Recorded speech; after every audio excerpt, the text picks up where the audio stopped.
This program is sponsored by Futures Unbounded and is responsible for its content.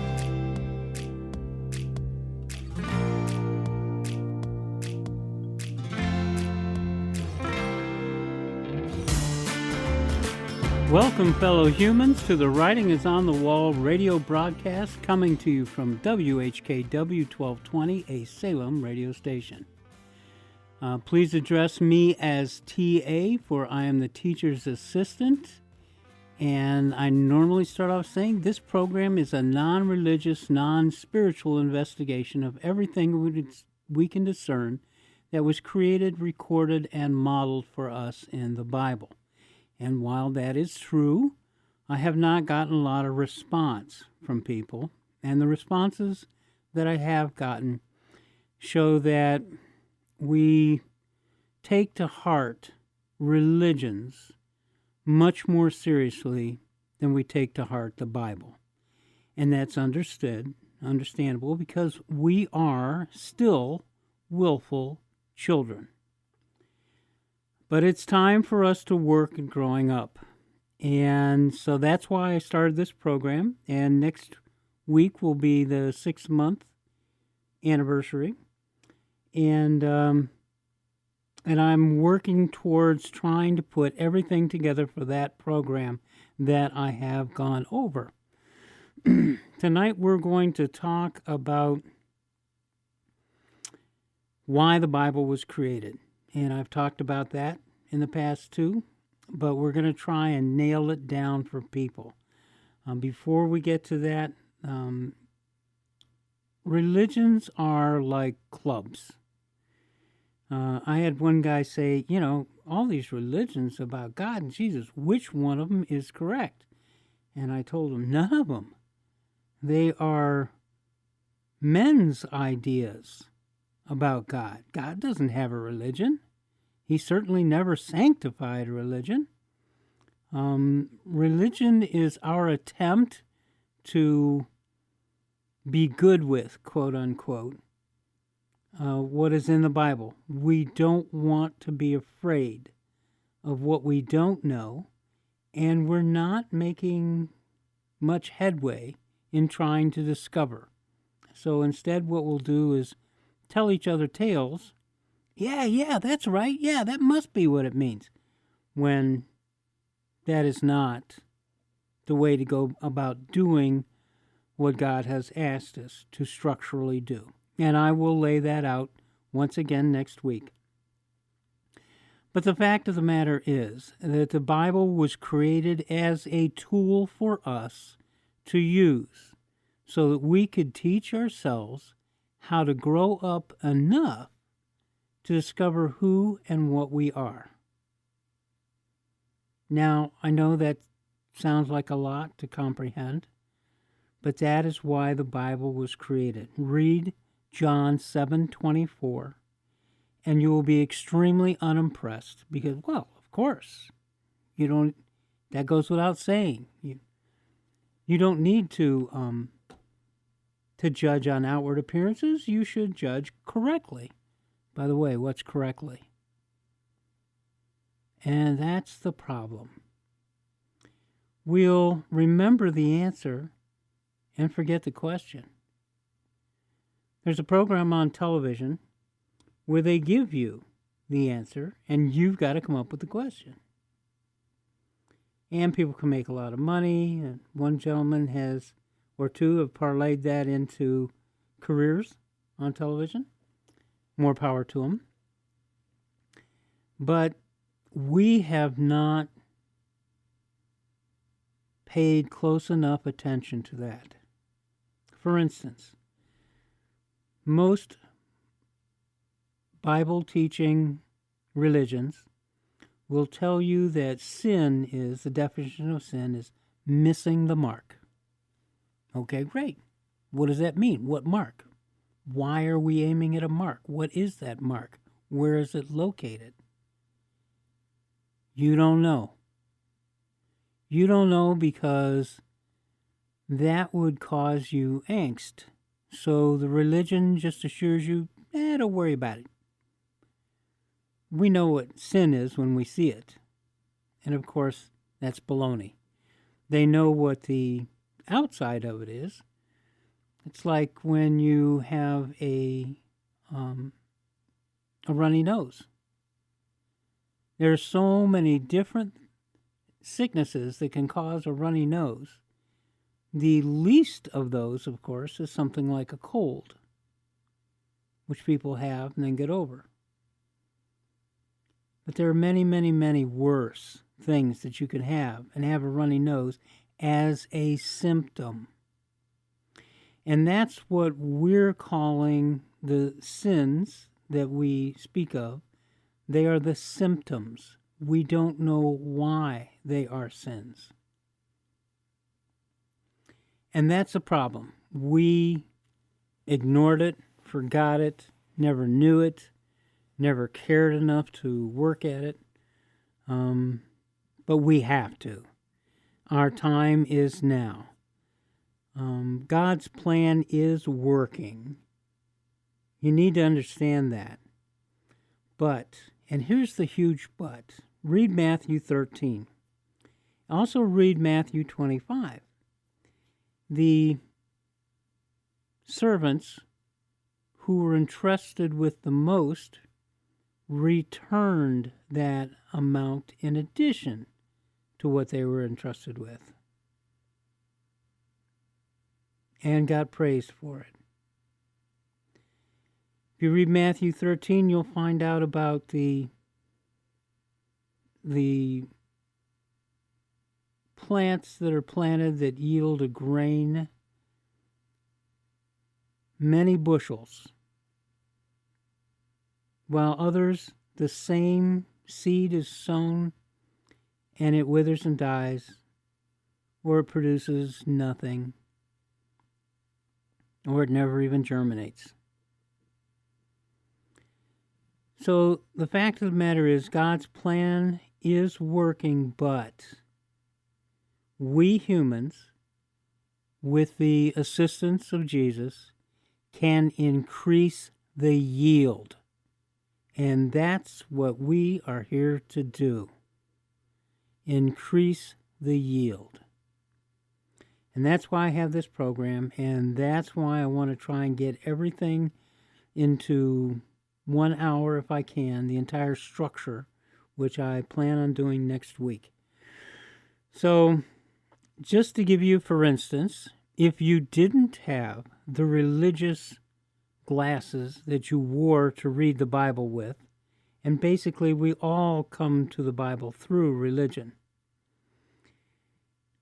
then you would read that the Bible tells us that a non-human intelligence came to Earth a little over 6,000 years ago, modified several of the leading bipedal hominids to accept a reusable, growth-capable spirit, then downloaded these spirits into prepared hominid bodies.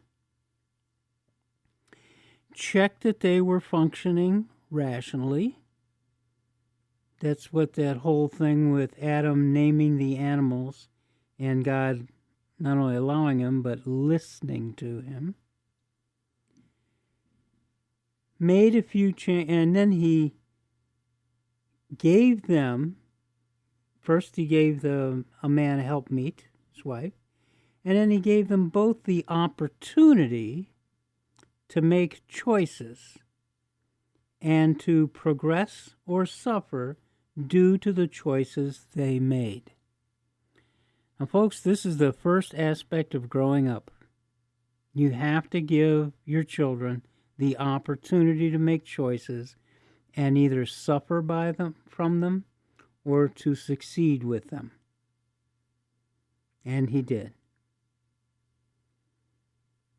Then he made a few changes after they failed and did not ask for another chance, did not apologize. He gave them a few more changes.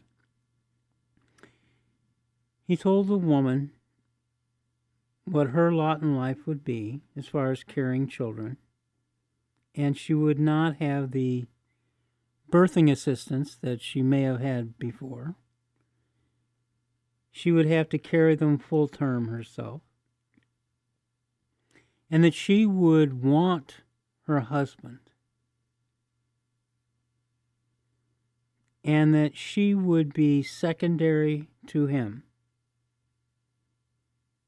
and responsible to him, just as her children would be responsible to her, and he would be responsible to God.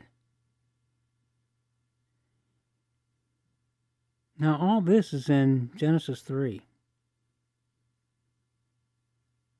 But you didn't get it out of there because you listened to the traditional religious take on what this means, quote unquote, instead of reading the Bible for yourself, praying about it, challenging yourself to discover what was entailed and why. So because I want to talk Bible and everybody else wants to talk religion, it's time to move on. I'm not going to move away from the Bible. The Bible is where all the information resides. We need the Bible. But quoting actual passages and trying to get past religious structures is not something I'm going to continue to do, at least primarily. I'll respond to it, obviously, because I want you to challenge those religious preconceptions. So, now that we have discussed that the Bible was created as a tool for us to use, how? How was it created?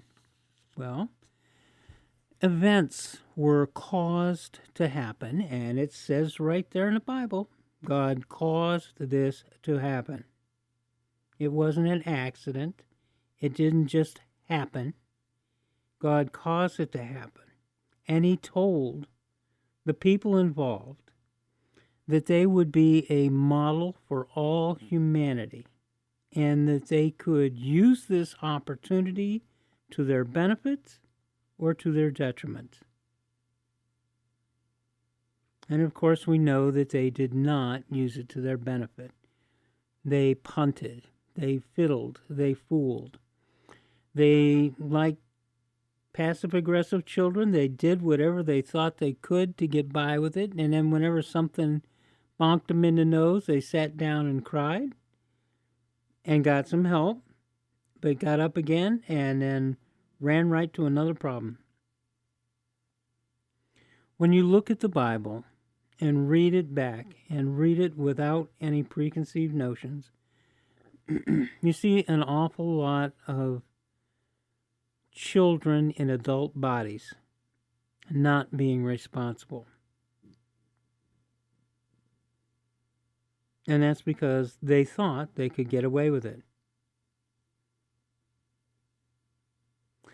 So one of the things that we're going to have to do is talk about the vocabulary that we use. Now, I already mentioned sin, which is missing the mark, but we don't know what the mark is or what we're aiming at. The Bible tells us that God gave us the opportunity to learn, live, love, and grow here on this planet. Now, as a consequence of doing that, some people get with the program and some people don't. Jesus came to encourage more people to get with the program. Some did, some didn't. Some people tried to use the program as an opportunity to do whatever they want and have it sanctified. And of course, Jesus let them know that was not going to happen. That even if they were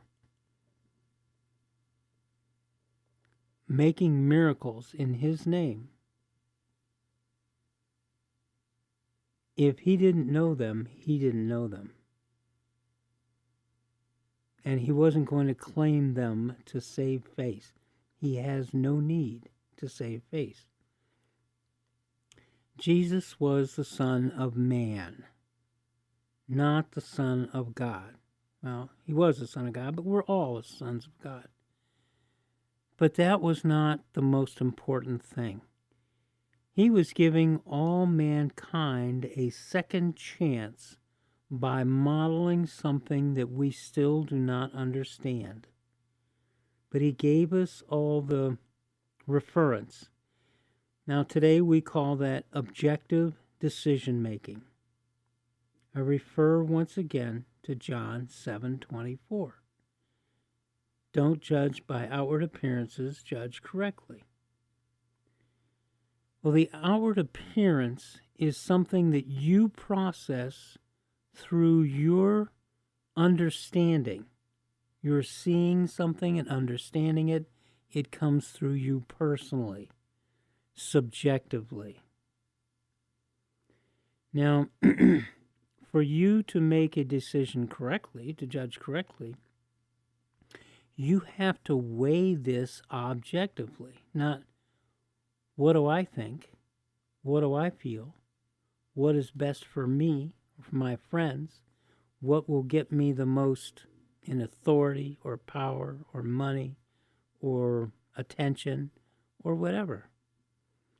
You need to think, all right, what is best for all involved, understanding that God has put us here for a reason and given us the opportunity to succeed.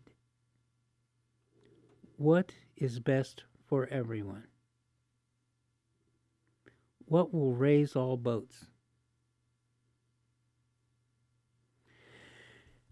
And that's why I have this radio program, because I want to encourage you to think objectively. Now, it's nothing that you have ever considered before. Unless you've wanted to be a Christian for a long time, you went to church and people told you, yeah, you're a Christian. Now, if you accepted that wholeheartedly, then you don't think you need to do anything. If, on the other hand, you thought, yeah, maybe, but maybe I could be a better Christian, and you started reading the Bible to try and discern whatever it was that Jesus did that was so different, and he told you the precepts that he was using, that you would need to be a servant, that when you went to the feast, you sat at the bottom of the table. There is no room for pride or artifice. The whole thing you should be focused on is improving the lie for all mankind. And by lie, I mean the way a ball lies, not L-I-E as in lying, L-Y-I-N-G. I'll clean this up for next week. But the point is that when Jesus died,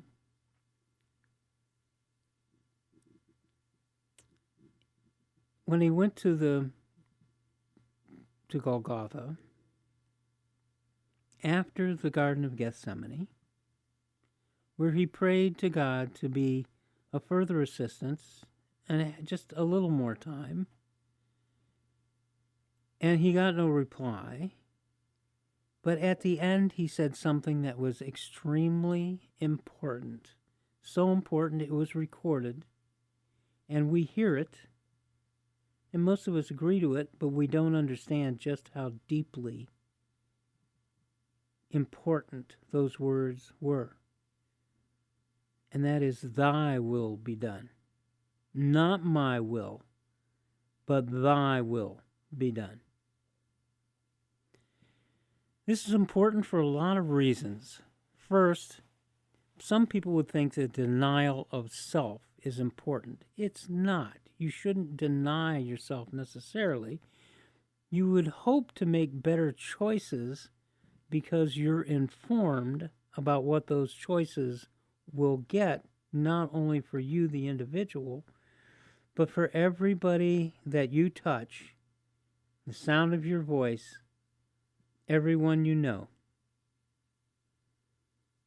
I know even in churches they say, I think there's a song to this effect, will they know you're a Christian? By your love goes the song, but will they be able to tell, could you be, how's that go? Could you be convicted of being a Christian by your actions? So it's important, but the church people think that there are things that you should do, like feeding the people, which is important, but not in place of trying to understand what it is that God wants from you and doing His will, not your own.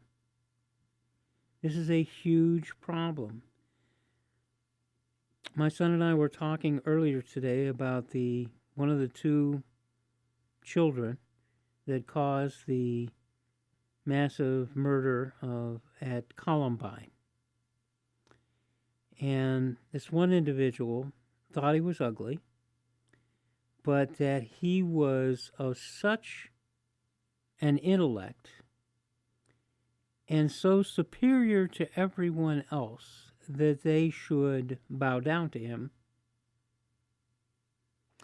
Now, we could dismiss this easily by saying, oh, he's touched by evil. But we don't understand what evil is, really.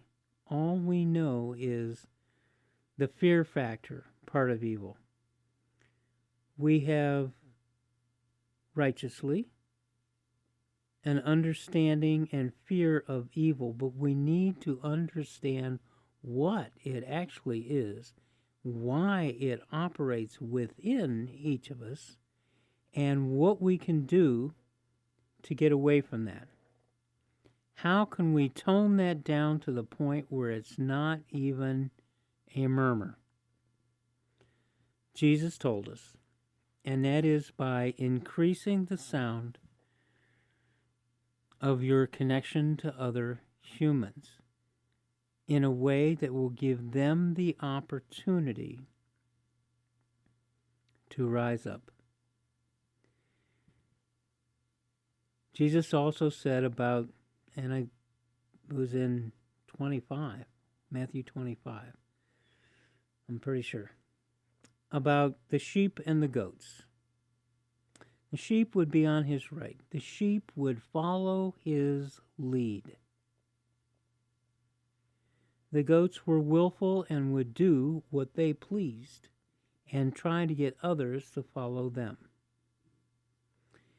Now today, we call those conservative, the sheep on the right, or liberal, the goats on the left. But the fact that Jesus could use this example 2,000 years ago, and it still be true today, lets you know that Jesus, God, and other individuals in that part of time knew more about human behavior than we do. For Jesus and God, you think it's pretty easy because they were the top of their rank, so to speak. And that's all well and good. But there's no reason that more of us can't rise up to where we're closer. Certainly, the rank near Jesus is attainable. And that's something that we should shoot for. And we're not going to get there by religious maunderings and doing the things that other men tell us we should do. It's only by reading the Bible that we find out what it is that we can do. Well, it's about time for the break, and we'll have a couple of commercials. I expect to have a new sponsor next week or the week after, and I'll let you know about that when it happens. But for now, We'll see you on the other side of the break, and this is The Writing is on the Wall. Thank you.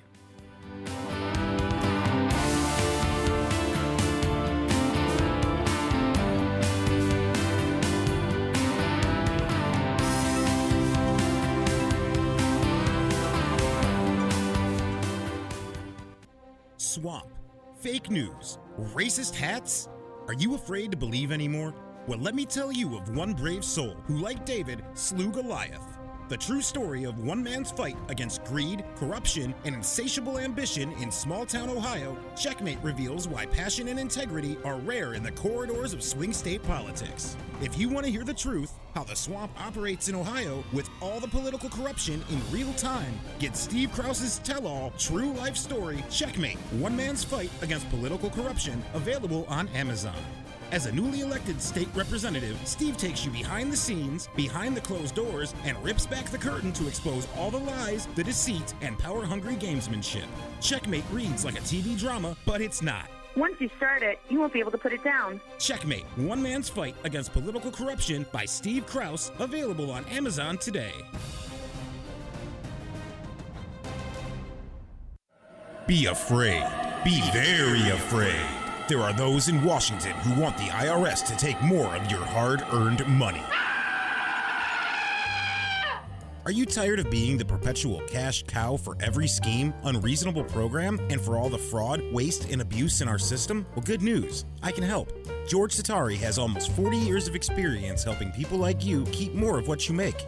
It makes no sense that the more you make, the more they take. Let George help you keep your money away from the government bureaucratic waste and in your pocket. Call 216-651-1120 right now and schedule your free consultation today. Instead of a victim, you'll be the victor. With many success stories, George helps with tax planning, estate planning, financial and business analysis, and more. The new tax law has many ways to save money with retirement planning, accelerated depreciation, up to 20% exception of net earnings, and so much more. Call 216-651-1120. That's 216-651-1120. You earn it, we'll help you keep it. That's George Satari, CPA, 216-651-1120.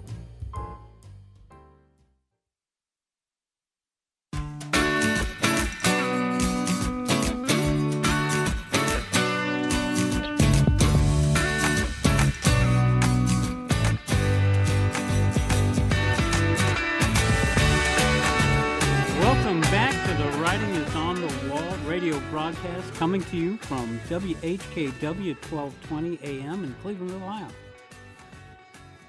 Well, we've talked over the past 6 months about the Bible mainly, and because the answers are there in the Bible. But what is the point of God having the Bible written for us and giving us instruction if we don't follow it? But the problem, I think, mainly stems from the fact is we never got to the basis. What is it? Now, Jesus told us what it is that we should do. John 7:24, which is so completely understandable and acceptable that you accept it without question. And that's the problem. Paul, 1 Thessalonians 5, said,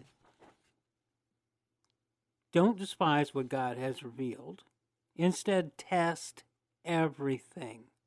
Hold on to what is good. He didn't say test the hard parts only and just accept what sounded good. You're supposed to test everything. Well, now, why are you supposed to test everything? The reason that you're supposed to test everything is because the way you grew up, the way every human being on this planet has grown up, is subjectively what is important to you as an individual. And that is not what Jesus taught us to do, or tried to teach us to do. He tried to teach us the difference between subjective and objective. And that is for personal decision making. But what is at the bottom of personal decision making. Acceptance. You accept something as true or you reject it as untrue. That is the bottom line. And God was very adamant about the instructions and directions he left, as was Jesus. And the problem is we never followed them. And that's what this is about. We, in the 21st century, absolutely must, begin to make decisions objectively and to no longer accept belief as the threshold for acceptance. Now, that may not be easily understood by you. That means just because you believe something is true does not mean that you should accept it. Now, last week I mentioned to you that several hundreds of years ago, people believed that the earth was flat. Therefore, they accepted the idea that you could sail off the edge of the earth.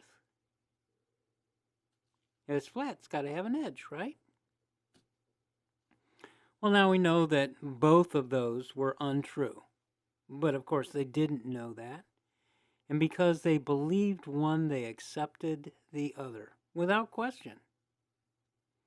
There are many, many things in your life that you accept as true because you believe in them.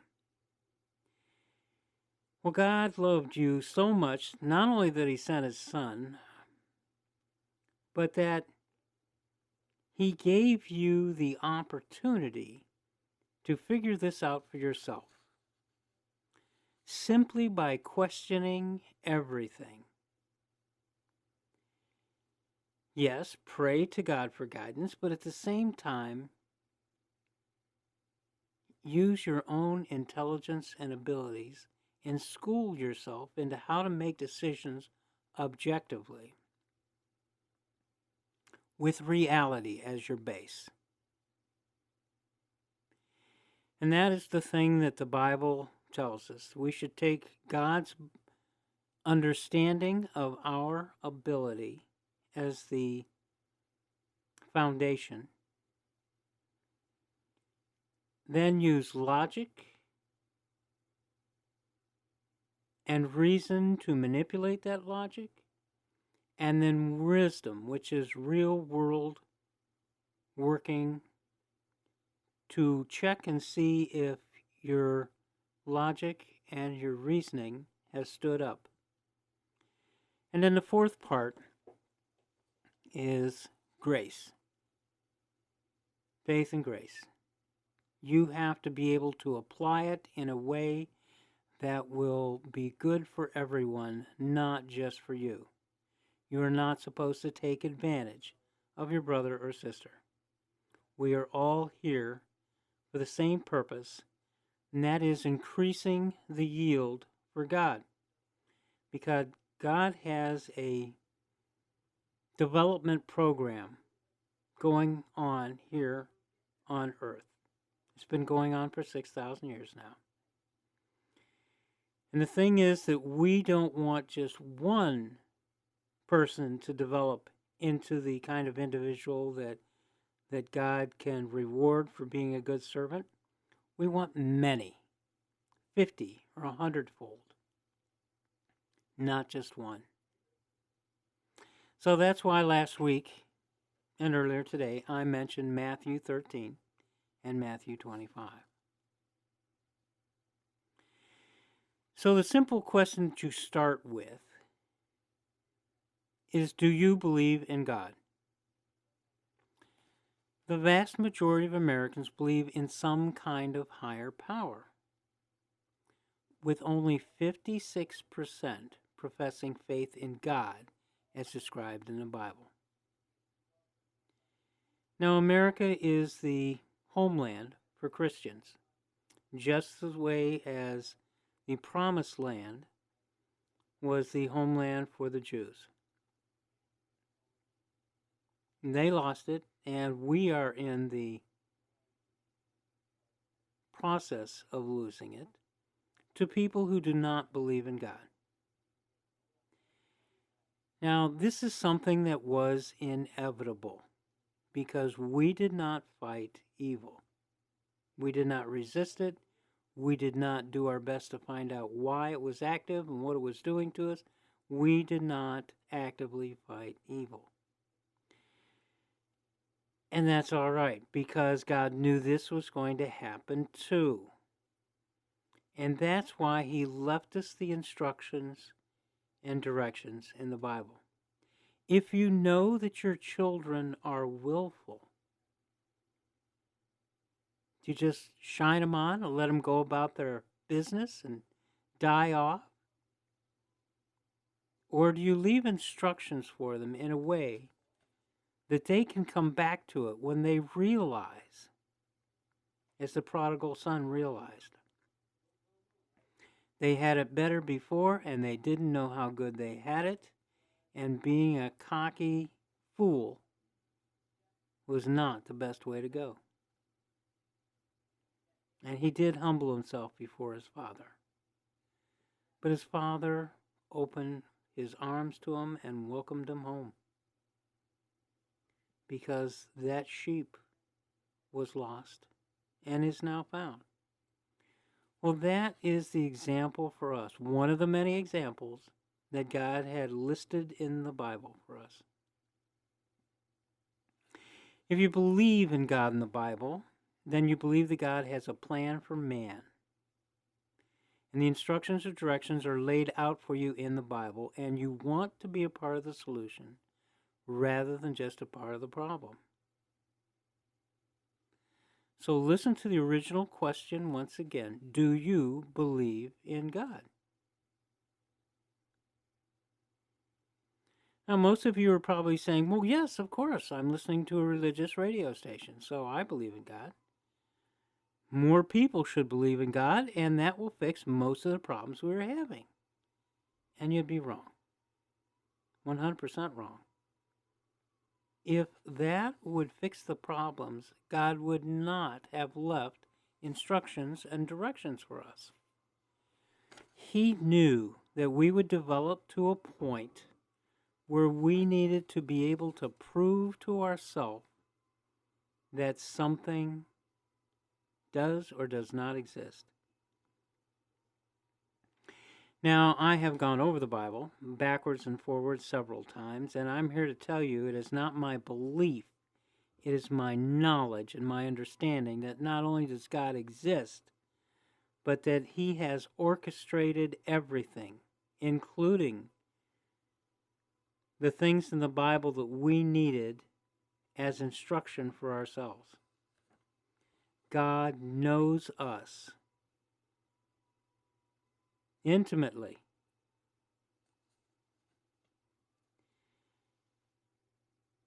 Of course, you can't see the trap included in the words, do you believe in God? Because you've been conditionally blinded by the human society you grew up in. Well, there are two traps in that one short sentence. First is your concept of who and what God is. You really don't know. But especially if you are religious, you have been told things by other people about who God is and what God is and how He acts and reacts to you and to what you do. And most of you have accepted those. Certainly if you feel that you belong to a religious congregation, then you have placed yourself in their trap. Now, I'm not saying that they don't have your best interests at heart, but they also have their congregation's best interests at heart. And they need people to attend and accept and believe and to keep it going. Many congregations are closing because people no longer have the belief system that they once had. And that's all right, because God left the instructions and directions for us so that we don't have to believe. We can now work on acceptance based only on reality. And that's what the Bible is all about. Jesus said in 7:24, I come to instruct you so that you would not believe by judging on outward appearances, but so that you would understand by judging correctly. And that's where we are, folks. We are at this point in our development because God designed us to be at this point in our development. It's the 21st century. I don't know if you realize it or not, but when astrophysicists are looking at other stars to see if they're planets, they don't look for a big ball. They look to see if the orbit is somehow changed, or if there's a darkening for a period of time that would indicate that there may be a body circling that star. Then they do even more investigations and get closer.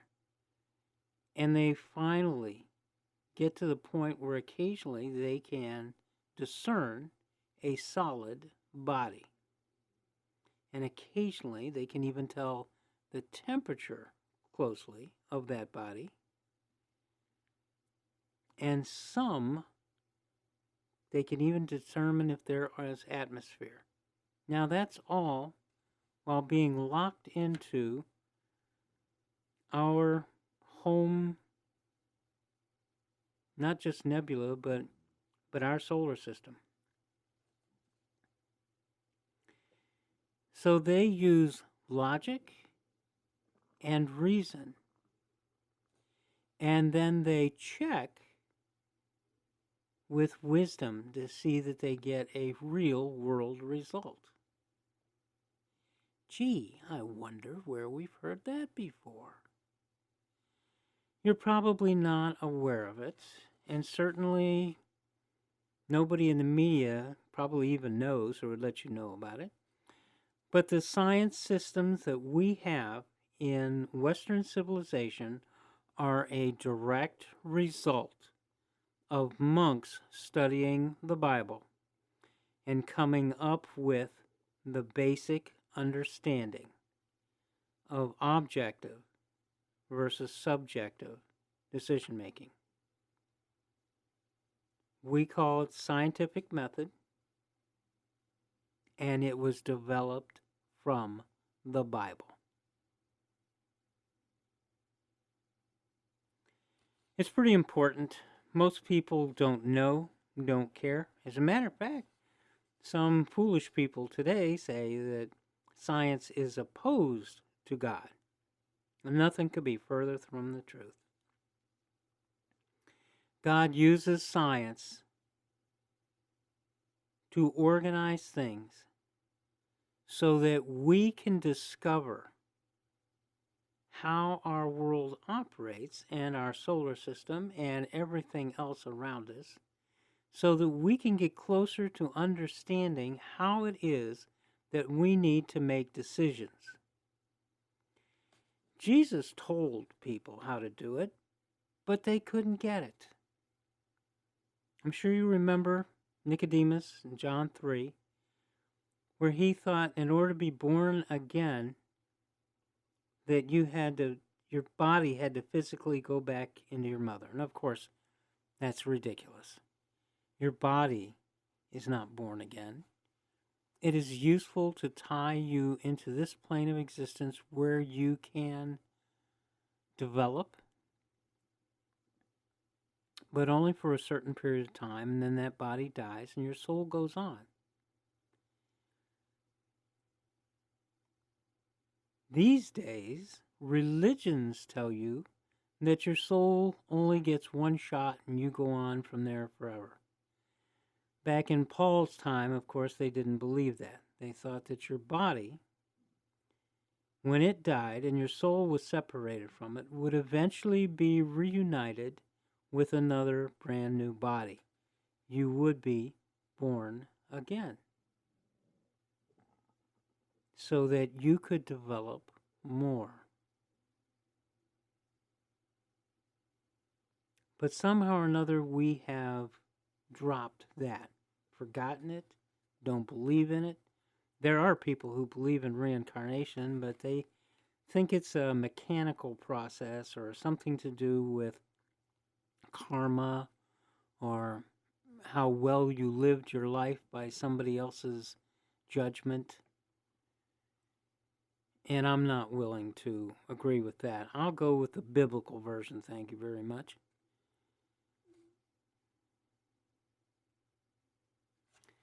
So we mentioned one of the traps, and that is you think you know who and what God is. The other trap, the original one, is belief. And that is if you allow belief to be the main reason you make decisions and accept the outcome, then you will be ever trapped and at the mercy of others. Now this is the main trap, but there's another one, a secondary. And that is, do you believe in God? The secondary trap is you. You don't know who or what you are because you've never investigated it. You've never read the Bible for content to get understanding so that you could determine who it is that you want it to be and what you're willing to do to make yourself into that person, because most of you don't have a goal. Even if you think Jesus was the bomb, you don't really understand what he was saying, or you won't be able to easily connect with it unless you have a servant nature. Now, I don't know if it's luck or if that's just where I developed or whatever, but I do have a servant nature. And so finally, I was able to understand what it was that Jesus was saying. It's not easy. It is like being born again. And the peace that passes all understanding, when you realize what it is that he was trying to tell you, you are never ever afraid of the truth. You don't have to hide anything from anybody. You don't have to feel less than anyone. You shouldn't, hopefully, feel superior to anyone because they're your brothers and sisters. You want them to get what you got. Unfortunately, that has been occluded by religious practices. So, the fact of everything, the bottom line for the Bible is we have to learn how not to use belief to accept things. That is not what we are supposed to do. We are supposed to work at understanding what it is and why it is, and attach it to reality. Now, some people, I was going to do it this week, but I'll do it next week. There's this woman named Linda Latt who wrote a piece that she published called "Do You Believe in God, and Can You Tell Me Why?" I tried to reply to this, and I couldn't. I don't know if it's according to the piece, I would have been the first to reply to it, but I couldn't. So she starts off saying that, asking again, do you believe in God? That she would like to. I would truly like to believe, but I can't. And that's because she wants to believe. She should not want to believe. She should want to prove to herself that there was someone, or if you prefer, something, that has such extensive knowledge of humanity, of the individual, and the workings of their soul and their spirit, that they can plot out 6,000 years of progress in advance and have it written down so that you and I can look at it. Now, it would be scary if you didn't trust God. And that is something that every individual, a decision they have to make. I do trust God. Proverbs 3:5, trust in the Lord with all your heart, mind, and soul, and do not rely on your own understanding. And then Paul, test everything. Do not put out the Spirit's fire. Hold on to what is good. One's the Old Testament, the other's the New Testament, but they're saying the same thing, basically. Work at it. Try hard to understand rather than to accept because of belief. So that's what the Bible is all about, trying to teach us to reject belief as a decision point. All those beliefs, all of those decisions are being made subjectively rather than objectively. Jesus showed us the way to be objective. And he asked us very plainly, more than one time, to make decisions based on judging correctly, not on outward appearances. So my time for this evening is coming to a close pretty quickly. And I want you to understand that everything that we say, that I say about the Bible, and I intend to have some guests in to discuss it with me, is all about following God's instructions and directions to learn to objectively judge and not use belief as a basis for acceptance, but to use knowledge and understanding, couched in reality, as our basis for acceptance. So that's going to be it for this evening. I just want you to know that back next week, and we will be doing the same thing again. Do not let your belief keep you from understanding not only that God loves you, not only that he supports you, but he has a place for you. So until next week, this is The Writing on the Wall. Thank you.